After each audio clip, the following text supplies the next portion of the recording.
Welcome to Movies That Matter, the podcast about recent films going above and beyond the call of box office returns to boldly explore a social issue affecting people's lives. I'm Stacy Moore. I'm Nicole Farnie. And this week we thought we might overanalyze the absurdist dark comedy, The Lobster, which Nicole and I feel very differently about, so this is going to be a good one. Colin Farrell stars as David, a paunchy, nearsighted everyman who's just been dumped by his wife, which means, at least in this world, the world of this movie, he has to report to a singles resort out in the countryside where, like all singletons, he has 45 days to find a new life partner, or else he'll be turned into an animal.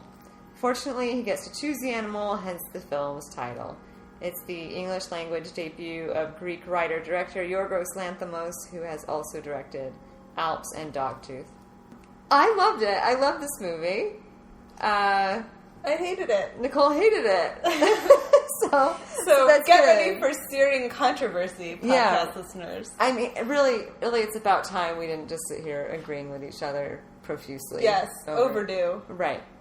So, just in a nutshell, I love the sort of dark humor aspect of it, the very sort of dry, kind of, I want to say, cynical view of dating in the 21st century and kind of all the pressure that goes with it to fit in, to be homogenous.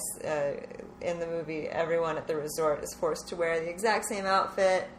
They're constantly emotionally blackmailed into, or at least just pressured into pairing up.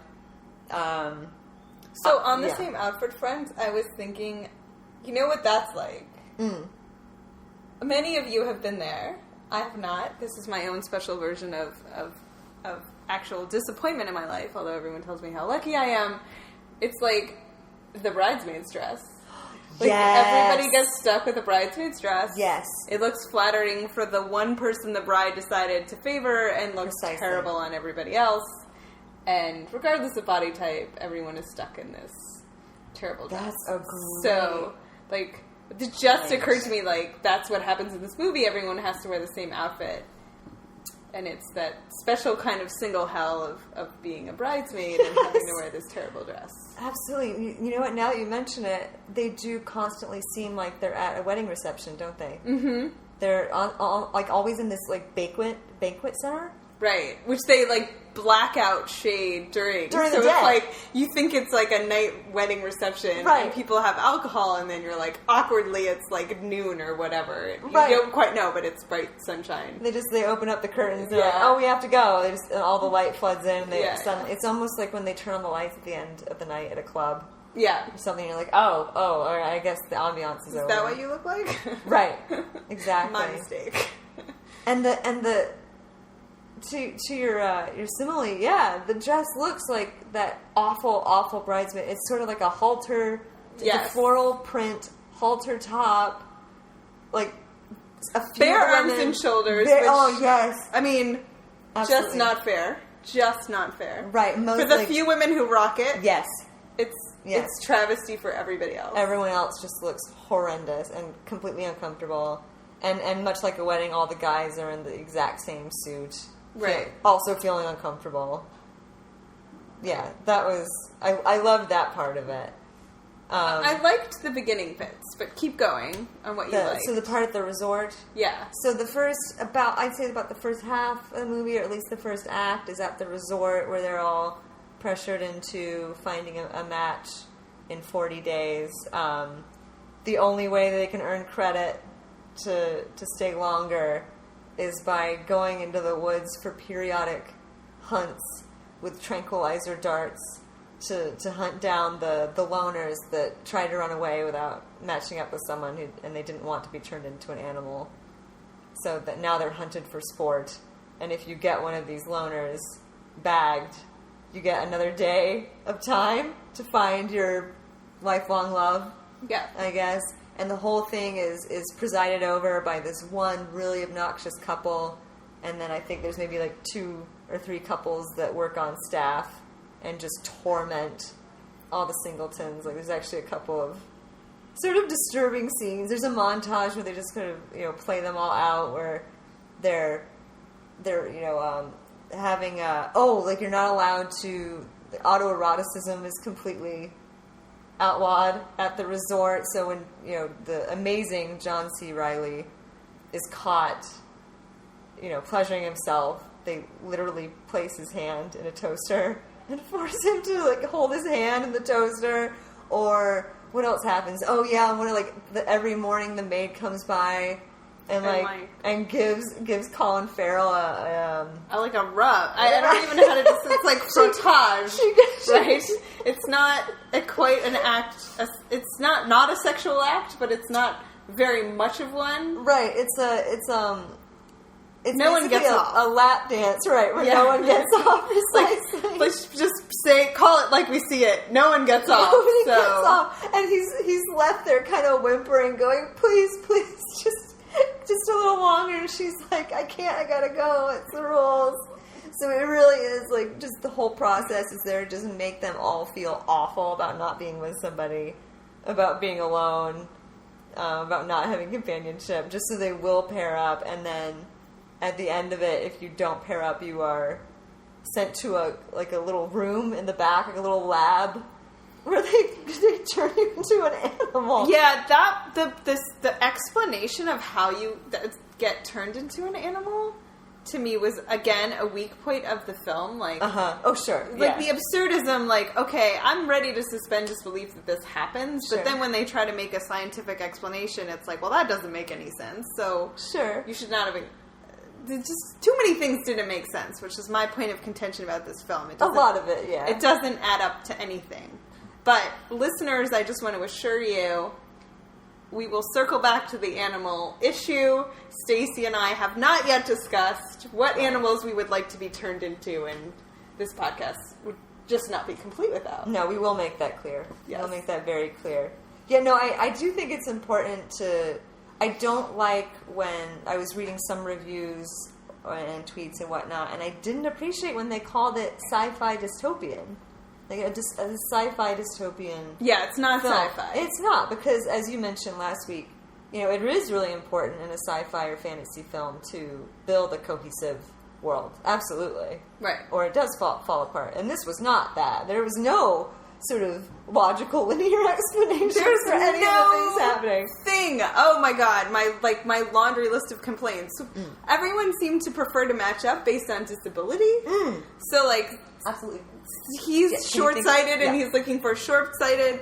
The guy who limps mentions that his last wife was also had a limp, and then tries to get with somebody with a nosebleed by having a nosebleeds. And I'm like, what is the... Who said that you had to pair up by this becomes a critical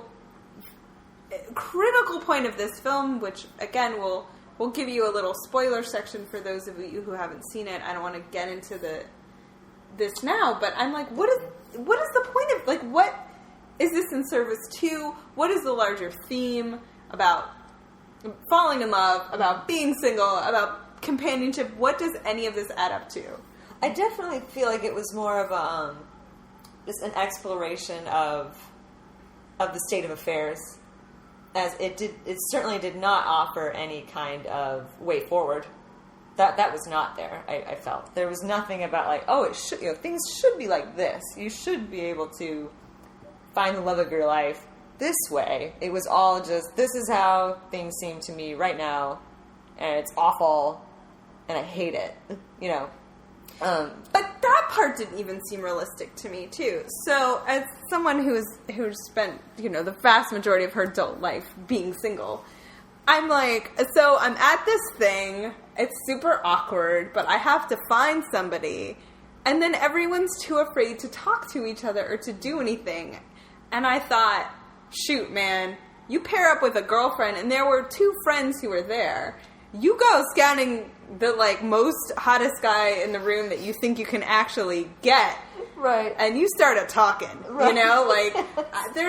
You were going to get turned into a freaking animal at the end of this, and everybody's acting like an 8th grade dance where they're too afraid to talk to each other. That seems so unrealistic to me. I'm like, nobody's willing to like be aggressive and try to find somebody. I did find that very entertaining, though, the 8th grade dance aspect. All these grown adults, all sort of like finally. One of the most beautiful shots of the film is watching Colin Farrell walk across the room from the men's side to the women's side. That was one of those. So the one thing we do agree on was this was a beautifully shot film. Yes. The cinematography is amazing. The just sheer delight in the cast of exotic animals that pop up in the background because people have been turned into them. There was a flamingo. There was a double-humped camel. I mean, and it's never. No one like references it in the scene. They're just walking behind them. And it's the one thing that I would not complain about is that it is beautifully shot. But to me, I mean, this is a story. You're trying to tell me a story, and the story just does not add up to anything, and that just gets on my nerves. I cannot enjoy it for absurdism's sake. Like, sure. It's definitely not, I wouldn't call it satisfying in the least. It's like the opposite of a rom-com, right? Where you start out with the couple alone and there's conclusion, resolution. I feel like they try to sell you on a rom-com storyline at some point, which does not come off to me either because, so one of my big beefs with the movie is this. So everyone is almost universally emotionless in this film, and then a couple people are so emotionless they're actually psychopaths. Right. But it's a world where your humanity is beaten out of you at every turn until it is literally taken away from you, and you are turned into an animal. But don't you feel that way in the dating process? I could be projecting that on others. So there does seem to have been this process of like numbing, I feel. Like as far as, when you're young, you see the world a certain way and you think relationships and courting is going to be a certain way based on, completely misguided messaging that, you receive. Mostly from John Hughes, because let's face it, John we're in our Hughes. 30s. You ruined and we're me. just waiting for, the 16 Candles ending. Yeah, where is he? And like over time you become more practical. I think some of us become more practical and less romantic over the course of kind of looking around and going, well, this mystery person just, they're not appearing. Like I thought, I was promised the love of my life. I was told that if I, wore this stupid floral halter top dress, that this guy would come and sweep me off my feet, and he just never showed up. And that's when you start, like as the characters do, you start just kind of getting real pragmatic, and some of us do, get really pragmatic and, to say, well, who's the least bad for me? Yeah, so I guess the counterpoint that I would make to that is dating, even online dating, which I have done an extensive amount of, is, in fact, to me, the most humanizing thing we can do.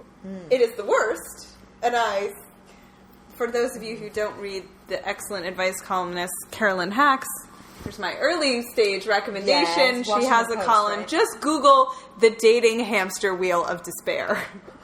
That is the best description of online dating that anyone has ever made. Can you just say that one more time, please? The dating hamster wheel of despair. I have been on it.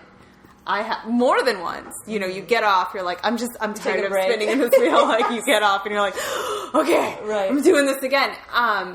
So after using an animal reference, I'm going to talk about the humanity of dating. Okay. Good job, Nicole. But I do think it just is such a human process of having to meet people, having to think constantly about how you operate as a person in the world. What kind of first impression do you make? What kind of second impression do you make? What are you reading about their body language or their conversation? Like, what happens when they disappear? I will tell you, for all the women out there, their wife found their profile. Just tell yourself that. Save yourself the agony of, like, you did something wrong, and just assume that their wife found their profile, and that's why you haven't heard from them. Sure. I like that. Yeah. That's how I'm going to Yeah. picture. Yeah, that's my standard response. Oh, no, it wasn't you. Their wife found their profile. And they just found the one. Yeah. That was it. It was meant to be. So, no. He was married, and he was lying. Oh, his wife found his profile. Oh, that's so romantic. No, not romantic. That's why he rejected you. It was like he suddenly shut down, and you don't know where he went. It's because his wife caught him on OkCupid doing what he shouldn't have been doing. That's even better. Yeah. So then you don't have to stress about what you did wrong.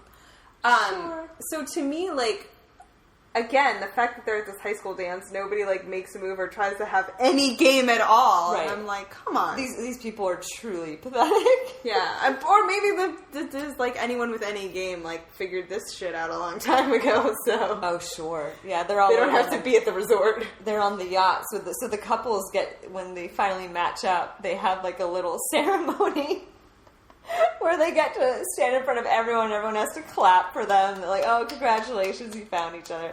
And then they get their own, like, yacht to go sail off on for 2 weeks. Yeah. It's just truly, truly obnoxious. And the only thing I found funny about the whole movie, which, spoiler alert, was them saying, oh, and if you start to fight too much, we'll give you children. That'll solve all your problems. That was so good. So that was funny, but yeah, no, the affectless speech and, you know, the dehumanizing of it, I just did not find that amusing. Like, that did not trigger my funny bone. Not even when okay, so we can probably talk about at the second half, Colin Farrell decides it's not going to happen, and he makes a break for it into the woods to join all the loners that get hunted periodically, and he meets the narrator, or who the person we realize has been the narrator the whole time, played by Rachel Weisz, the luminous Rachel Weisz, and who has also been speaking in this flat, affected tone. But I think like some of the funniest moments are her reading really emotional statements in this really flat tone. It's funny. I would agree with you there. Okay. And actually, maybe that... Oh God, I fear that so much. Yeah. Maybe Colin Farrell just isn't funny? Oh, that can't be right. I don't know. I mean... he's so funny. In Bruges? You saw In Bruges? Yeah, I did not like In Bruges either. There you go. Alright, yeah, it could just be... Maybe Colin Farrell is the divisive quality of this film. Well, just... Oh, and okay, so once again, I know people from what I first saw them in, and she's like Biscuit Lady in The Lobster. Lovely Scottish actress. Oh, she's right, in who is Amazon's Catastrophe, but was the dressmaker in Ugly Betty. Right. What I know her from. Yeah, so she will probably be Frannie. I mean, like, she is her whole... She's the cautionary She's a very tale. violent scene. She's the caution. Yes. She's one of the few people who shows any emotion in the film. It's played for comedy. To me, it was just incredibly distressing. Everything about her and how mean and everyone is to her all the time, and she's just trying to make a human connection, and that was not comedic to me. Oh yeah, I don't know. I think I really appreciated them including that character. Like the middle-aged, because all these middle-aged guys, despite the fact that they have no game, and have paunch, they do have a shot. They have a shot at meeting someone, and they have the chutzpah to go over to the girl who looks like she could be 19, and ask her to dance. Whereas this woman who is a similar age, she looks about middle-aged, maybe 40s or 50s, she's got no hope. And within the context of this film, like it's implied that she's desperate, no one wants her, she may as well just count down her 45 days and just pick out her animal, because that's it for her. The guys get a second chance if they get left or divorced, but the women don't. And that you can laugh or you can cry about that. Yeah, I just I found several of the scenes too violent for comedy for me. They were severely violent. That is just important. Very, very, very violent. Brutal. You referenced the hand in the toaster. Like, I was just, I just felt, violence can be played for comedy in rare occasions. It's hard to do successfully. I didn't think it was done successfully here, and I just thought it went too graphic. You didn't like the blood and biscuits everywhere line? After she jumps out of the... I thought it was comedic that she tried to kill herself by jumping out of the first-story window. She jumps out of, like one floor up, and then... she's just crying the whole time. She's wailing. Yeah, it's very distressing. And to sort of, like, cap this horrific scene, one of the I guess the guest, the sociopathic guest, says... Oh, this is so obnoxious. There were blood and biscuits everywhere. And I couldn't help but, like, just burst into laughter because it was, like, almost like deflating this very tense balloon to have this, like, just absurd line of dialogue. Yeah, most of that stuff just didn't land for me. I found it upsetting for... Again, I couldn't tell what purpose in that. So, yeah, so we've spoiled a few things, so let's lay down our spoiler alert here and then talk about the ending and what does it all mean and add up to. Okay. So first and foremost, I let it go that the Hello, My Name is Doris ended with, a cut to black ending, unresolved. But I felt like the movie had successfully established the characters well enough that we pretty much had a sense of, like, what was going to happen from there. And it didn't really alter things. But it's cheap and it's lazy. I had a... To not write an ending. Yeah, I had, and, it happens in music, it happens in prose, it happens in movies. As my fine arts course requirement, I took creative writing, as my professor there once said, it stops, it doesn't end. And this movie tried to end, clearly didn't have a clue how to do it, and so just stopped. And I have no idea what we're meant to think about the ending. Sure. It just stops. So what was... Yeah, I don't know what it means. I don't know what it means. I guess we should just lay it out.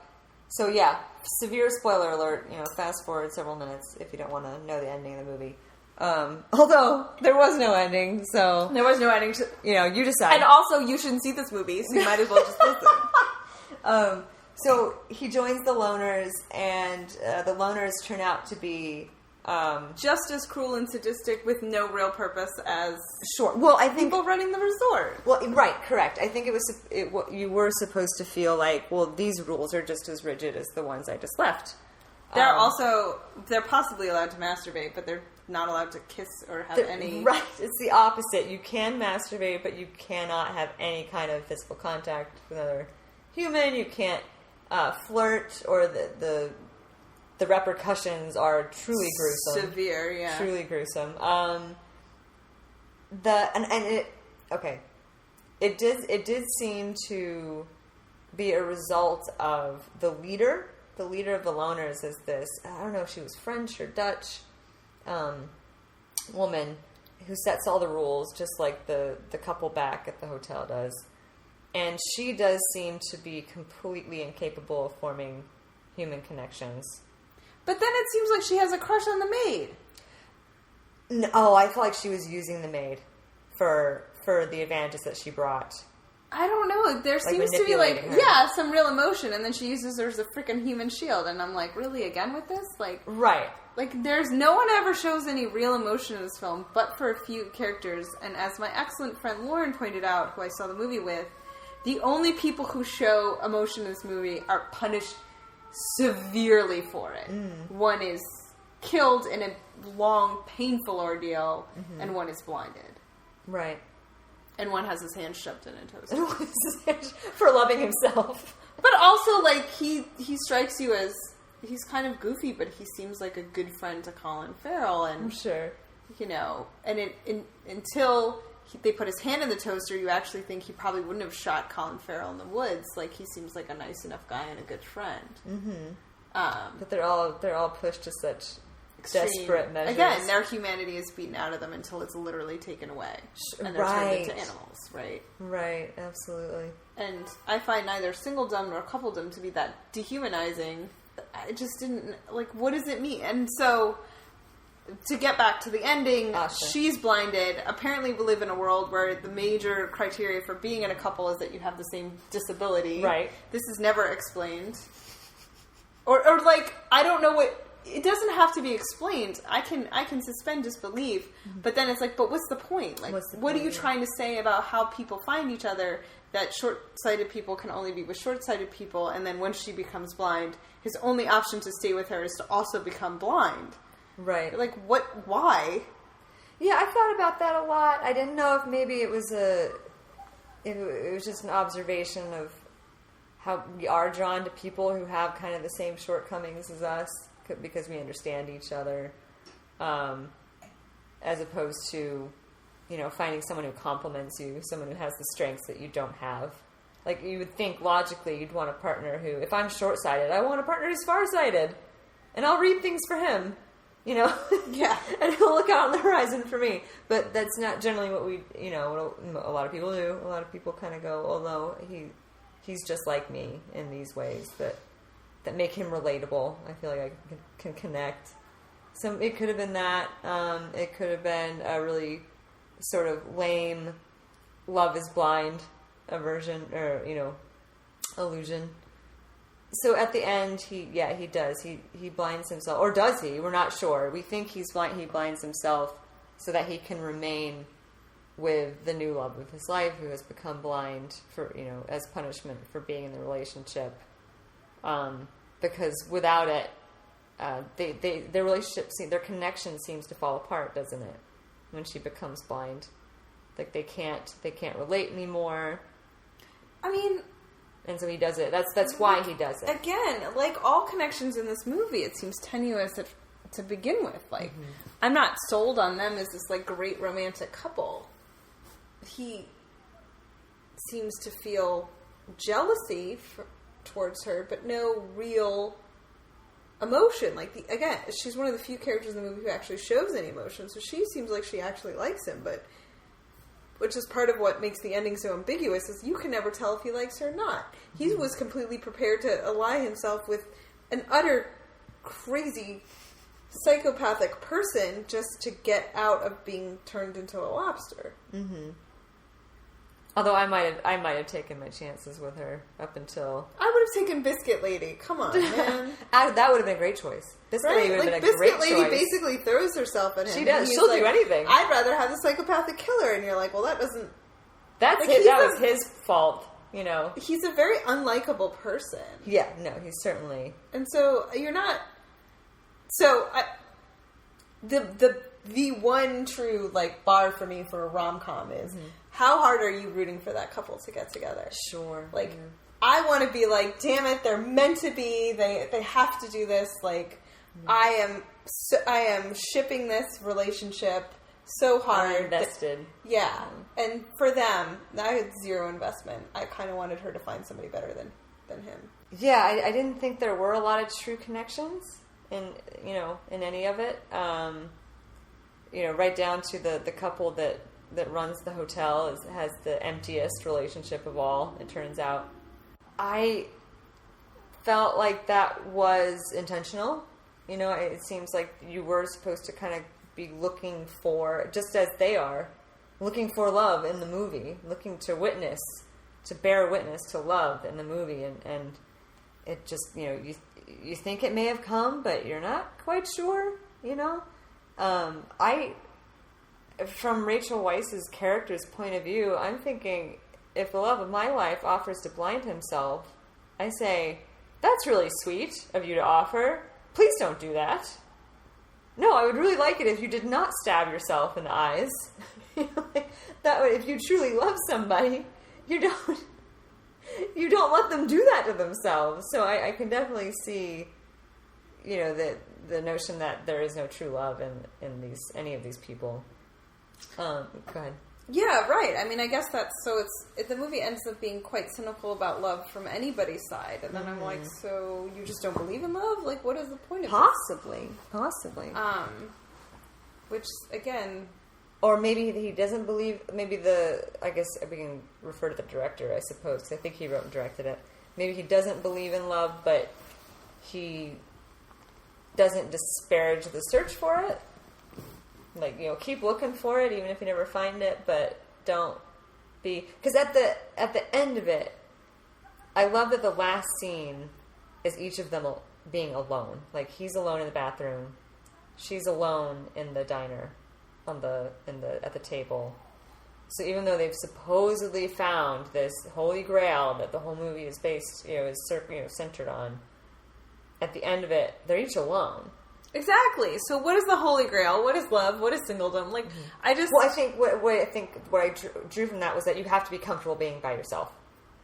Like, you can look for love and that's fine. Like, all the scenes of, when she finally, throughout the whole movie, he's struggling to put ointment on his back, and at one point she's like, "Can you use a hand with that?" And she puts the ointment on his back, and it's a very sweet scene. And you go, "Okay, well, I see the value in having someone in your life like that, but you can't be dependent on that. You have to be solid within yourself and not be looking for this constantly looking for this thing that."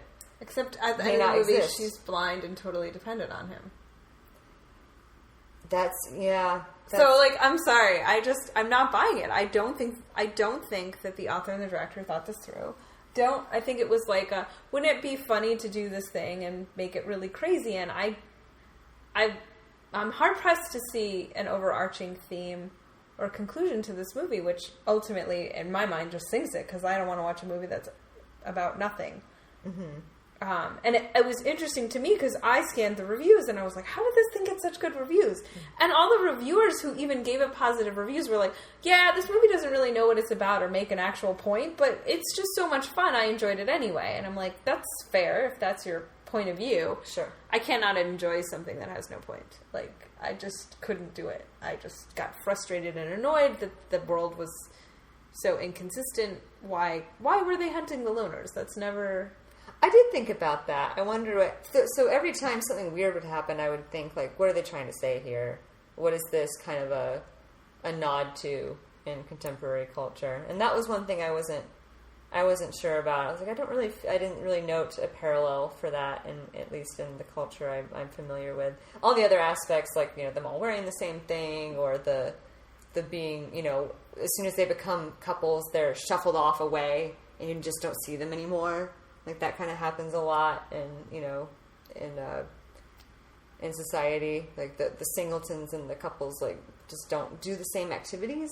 And so they kind of separate a lot of the time. So, it's that. Hunting the loners, I wasn't sure what they meant by that. It just doesn't make any sense. Yeah, like, there's either an authority that punishes these people, but the people in the resort would not be the ones to hunt them down. Like, that just doesn't make any sense. Sure. Like, as a single person myself, I don't feel like other single people are hunting me. And I don't feel like I'm hunting other single... or persecuting, or... Yeah, I wasn't sure what that was about. No, it's the smug marrieds. I think we're all... No, they're too happy on their yacht with their assigned children. No, we're all living Bridget Jones. It's the smug marrieds who are like, you should meet somebody and fall in love and blah, blah, blah. That's true. That's who I'm not being persecuted by other single people. I'm being persecuted by smug marrieds. That's definitely the proprietors of the hotel, for sure. Right, when they march everyone out to the banquet hall to explain to them why they should be, in a couple. Like, if you don't couple up with somebody, you may choke on your breakfast one day and there won't be anyone there to help you. That part was mildly amusing. I get what they were trying to say, like, oh, if you're a woman, you could be raped unless you have a man around. That was obnoxious. That was not funny. I mean, again, rape jokes, pretty much never funny, so... Oh, I did find that funny because I hear that message a lot. About, like, oh, don't go walking around by yourself, blah, blah, blah. Don't you feel vulnerable being single without a man and all that? Whereas the statistics point out that you're way more likely to be sexually assaulted by someone you know who's actually close to you than a stranger. Like, statistically, strangers don't do that.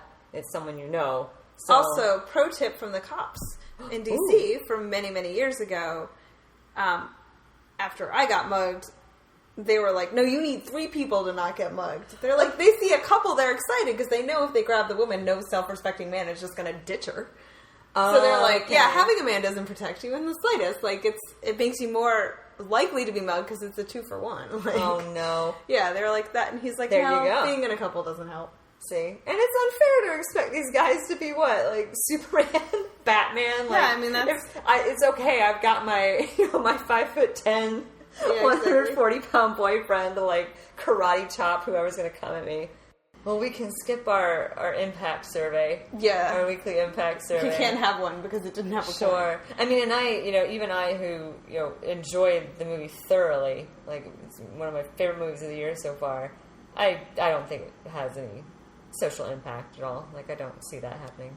So the real question is then... Oh, yes, the real question. If you had to choose an animal to be turned into, which animal would you choose? I think a Galapagos tortoise. Oh, no, you didn't. I think so. Because you get to live, 200 years or something? You get to swim around. You only get to have sex a couple times, so that's kind of a bummer. But you have a house built into your body that you can always just sort of kind of hide away in. That's a pretty good deal. I'm good with that. So despite our finally creating some controversy, that was literally my answer as well. So funny enough, he picks lobster because they're very long-lived, and my first thought, even before having seen the movie, but also knowing that lobsters are incredibly long-lived, was like, yeah, you got to pick something with longevity, man. Right. You're going for a tortoise, a parrot, like something long-lived. Like, longevity. Let's get on that. And then, tortoises are just super cute. I don't want to be a bird. I mean, flying would be awesome, but yeah. Oh, you're right. Flying would be good, but yeah, I don't know. I don't want to be a bird. Yeah, I say tortoise all the way. Yeah. So, ironically enough, we picked the same We animal. found some common ground. Aww. That's nice. It is nice. Okay, well, maybe that's a good place to wrap up. Do you have any recommendations? Oh, absolutely. What was I thinking? Yes, I do have some recommendations. Okay, so to keep with our romantic comedy theme, if you want to watch some real deal classic romantic comedies, this is a twofer. Mm. Go back to the 1930s. Mm. Watch. These are on. You can get these off of Netflix. One is called That Shop Around the Corner, which is pretty well known. Jimmy Stewart and been remade into You've Got Mail. Yeah. It's super adorable. It uses a formula that is now considered very cliche of the arguing couple that have a connection the whole time but don't realize it and come together in the end. I mean, Shakespeare covered it as Shakespeare covered all things, right? Much Ado About Nothing. So yeah, absolutely, very classic theme. And I got I was watching it thinking this is a passé theme now, but at the time, it's still passé. Again, it goes back to Shakespeare, it's still passé. Well, but as far as people, the movie-going audience, say might actually be thinking, "Gosh, I wonder if they'll get together." I think people just enjoy the formula. That's very possible. So in any case, this is your prototypical rom-com that came, the grandmother of all rom-coms. It's very sweet, and it actually acknowledges kind of the economic hardships of the time. Like, it refers to the, people being hard up for jobs and whatnot, and that being a very serious thing to get fired, say, because of, the Depression and all of that. And so it's set in Budapest, which is random. I think the play it's based on was set in Budapest. In any case, it's very sweet. To couple with that, another around the same time during the Depression, a romantic comedy called It Happened One Night. Ugh. Have you seen this? I've more than once. So good, fabulous, so good. Clark Gable, like pre-Gone with the Wind. Yep. Clark Gable, Claudette Colbert. This guy. Not technically a handsome guy. So hot. He is just so appealing. Even I don't know, what is it, 80 years ago now? In this grainy black and white sort of frame. He is just such an appealing presence. He's just so compelling. That's one of those movies that If you want to know movies, you have to have seen That Walls of Jericho. So they line up sheets to separate. Like, that homage to that scene has been played over and over and over again in cinema. You know, you can't call yourself a movie person if you haven't seen one. It happened one night. It's referenced constantly to this day. So yeah, and it's just adorable little piece of film. So good. Problematic in places. Yeah. Like, there are points where he literally tells her he's gonna break her neck if she gets out of the car. Like, at one point he takes her wallet from her and says, you know, I'm managing your wallet from now on. She goes, hey, give that back. And he just goes, shut up. And it's fantastic. Yeah, their chemistry is too good to not sell everything that happens between them. They pull it off. Even though it's like, you know, in my mind, I'm thinking, that's wrong. That's misogynist. My sort of rom-com lover inside of me is going, but it's so super hot. They're so cute. They're just adorable. And this film also acknowledges sort of the economic disparities at the time, because it was also in the Depression, and they kind of throw in references to the mafia and all that. So it is somewhat socially aware, because she is this very rich socialite who has to kind of move around amongst people who make, you know, not so much money, and one woman even passes out from hunger, and she helps her, and so it's actually a socially aware movie that I think is worth watching, you know, on that level. Great. My recommendation this week, streaming on Netflix. I caught it a while ago.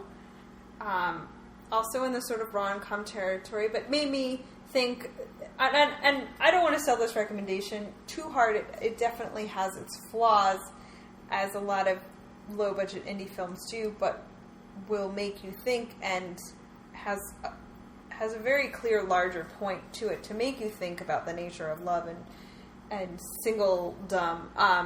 The movie Timer. So it's interestingly Love that movie.